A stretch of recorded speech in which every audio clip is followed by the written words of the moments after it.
நாஸ்ட்ரடாமஸ் predictions 2025 அதுதான் இந்த வீடியோவுடைய சாரம்.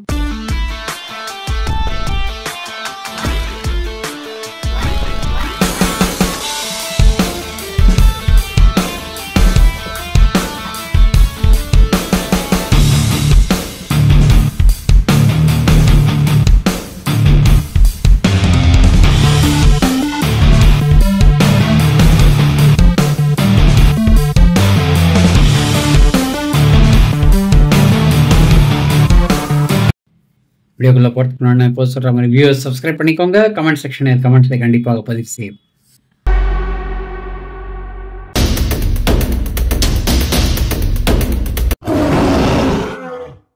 நம்ம பாபா வங்கா ப்ரெடிக்ஷன்ஸ்லாம் முன்னாடி பார்த்துருக்கோம். அதே மாதிரி நாஸ்ட்ரடாமஸ் மிக முக்கியமான ஒரு அஸ்ட்ராலஜர். அவருடைய இதை வச்சு தான் பல வருடங்களாக அவர் சொல்வது நடந்து கொண்டிருக்கிறது. ஸோ அந்த ஒரு இதில் பார்த்தீங்கன்னா அவர் ஒரு 16th century astrologer Michael de நாஸ்ட்ரடாம்னு பேர் அவருக்கு. ஸோ அவர் கிட்டத்தட்ட 942 பொயட்டிக் வெர்சஸ் மாதிரி எழுதியிருக்காரு. அது 1555 எழுதிட்டார். அந்த புக்கு பேர் லெஸ் ப்ராஃபர்ட்டிஸ்னு பேர். ஸோ இந்த புக்கில் உள்ள விஷயங்கள் தான் ஒவ்வொன்றும் நடந்து கொண்டிருப்பதாக விஷயங்கள் தெரிய வருகின்றன.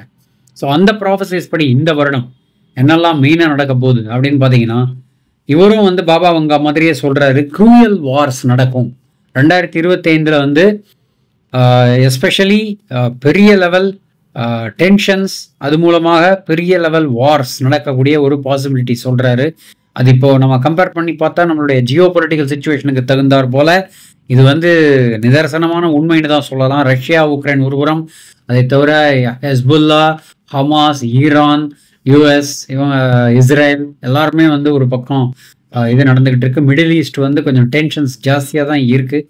ஸோ யூரோப்பும் ரஷ்யா உக்ரைன்னால நாட்டோ ஃபோர்ஸஸ் மூலமாக இணையும் போது யூரோப்லேயும் ஒரு சலசலப்பு ஏற்படுகின்றது. இது பெரிய லெவல் வாராக மாறும்னு இந்த வாட்டி அவர் சொல்லியிருக்காரு. இது க்ரூயல் வார் அப்படின்ற அளவு யூரோப் கான்டினென்ட்டில் தான் அவர் ஸ்பெசிஃபிக்காக மென்ஷன் பண்ணுறாரு. ஸோ இதை தவிர ப்ராஃபஸியில் என்ன சொல்கிறாருன்னா, internal tensions, royal family of யூரோப்லேயே இன்டர்னல் டென்ஷன்ஸ் நடக்கும். அது இந்த ரஷ்யா உக்ரைன் வாரை தொடர்ச்சியாக இருக்கும் அப்படின்ற மாதிரின்னு சொல்கிறாரு. ஸோ இது மிக முக்கியமான ப்ரெடிக்ஷன். இரண்டாவது ப்ரெடிக்ஷன் பார்த்தீங்கன்னா, பாபா வங்கா சொன்ன மாதிரியே நேச்சுரல் டிசாஸ்டர்ஸ் ப்ரெடிக்ட் பண்ணுறாரு. 2025 இது ஒரு பெரிய மாற்றம் ஏற்படுவதாக இல்லை. ஸோ இந்த ஒரு விஷயத்தில் எர்த்குவேக், வல்கானிக் எரப்ஷன்ஸ், இந்த மாதிரி ஃப்ரீக்வன்சி ஆஃப் டிசாஸ்டர்ஸ்லாம் ஜாஸ்தியாக இருக்கும் அப்படின்ற மாதிரி சொல்கிறாரு.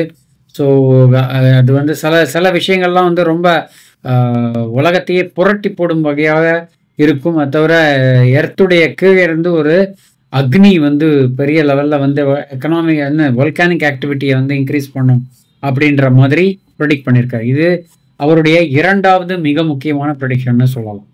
இதே தொடர்ந்து மூன்றாவது திகிலூட்டும் ஒரு ப்ரெடிக்ஷன்னு சொல்லக்கூடிய விஷயம் என்னன்னா, குளோபல் லெவலில் பார்த்தீங்கன்னா எக்கனாமிக் கொலாப்ஸ் நடக்கும்ன்றாரு. எக்கனாமிக் கொலாப்ஸ் அப்படின்னா நமக்கு எல்லாருக்குமே தெரியும். பல விதமான போர்கள் நடக்கின்றன, பல விதமான போட்டி பொறாமைகள் நடக்கும். இந்த மாதிரி தருணத்தில் ஒவ்வொரு எக்கானமிக் ரெசஷன்ற அளவு குளோபல் எக்கானமி மேலே பயங்கரமான ஒரு ப்ரெஷர் இருக்கும் அப்படின்றதுல எந்த சந்தேகமும் கிடையாது. ரொம்ப ஃபினான்ஷியல் ஸ்ட்ரகிள் நிறையா இருக்கும். நிறைய பேருக்கு மக்களுக்கு தங்களுடைய சொத்துக்கள் சென்றுவிடும்.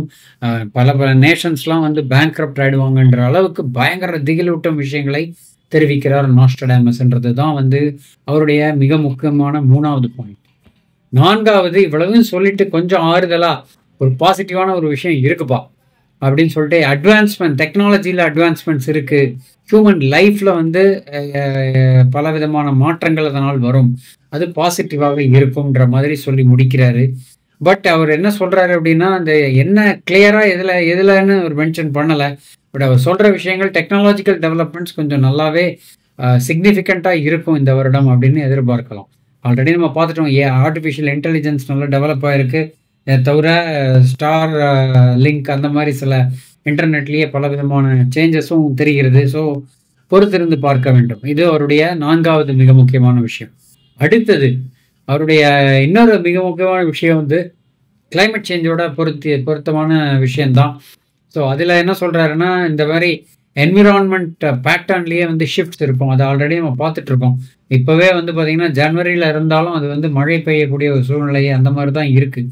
ஸோ சேஞ்சஸ் நிறைய நடக்கும். எக்ஸ்ட்ரீம் வெதர் கண்டிஷன்ஸ் வரும், நிறைய ஸ்டார்ம்ஸ் வரும், ப்ரொலாங்டு தொடர்ச்சியான வறட்சி, இந்த மாதிரி சில விஷயங்களும் நடைபெற வாய்ப்புள்ளதாக இந்த வருடம் நாஸ்ட்ரடாமஸ் தெரிவித்திருக்கிறார். அடுத்தது கடைசியாக நான் சொல்கிற மாதிரி ஷாக்கிங் ப்ரெடிக்ஷன் அப்படின்னு சொல்கிறது, நமக்கு ஆல்ரெடி நாசாவுடைய இதில் தெரிய வந்த விஷயம் என்னென்னா, ஆஸ்ட்ராய்டு பக்கத்தில் வருது, ஜஸ்ட் மிஸ்ஸு, பக்கத்தில் போயிடுச்சு, இன்னொரு ஒன்று வந்துக்கிட்டு இருக்கு, அது எங்கேயோ போய் விழுந்துச்சு, பெரிய லெவல் பாதிப்பு இல்லைன்ற மாதிரி ஒரு ரன்னிங் கமெண்ட்ரி கொடுக்குற ஒரு விஷயமா நடந்துக்கிட்டு இருக்கு. ஆனால் இவர் 2025 ஒரு பெரிய ஒரு ஆஸ்ட்ராய்டு வரும், அது வந்து உலகத்தில் வந்து உலக தீயை கொளுத்தக்கூடிய விஷயமாக இருக்குன்ற அளவு லைஃப் த்ரெட்டனிங் லெவலுக்கு வந்து அவர் சொல்லுவது ஒரு பீதியை கிளப்புகிறது அப்படின்றது தான் இவருடைய கடைசியான ஒரு ப்ரெடிக்ஷனாக வருகிறது. இதுதான் ஃப்ரெண்ட்ஸ் நான் சொல்ல வந்த இந்த வீடியோவுடைய பகுதி. உங்கள் கமெண்ட்ஸ் இந்த பதிவை பற்றி வரவேற்கப்படுகின்றன சொல்லி இந்த பதிவை இத்துடன் முடிவு செய்கிறேன். சுவாரஸ்யமான தகவலுடன் மீண்டும் இணைவோம். நன்றி, வணக்கம்.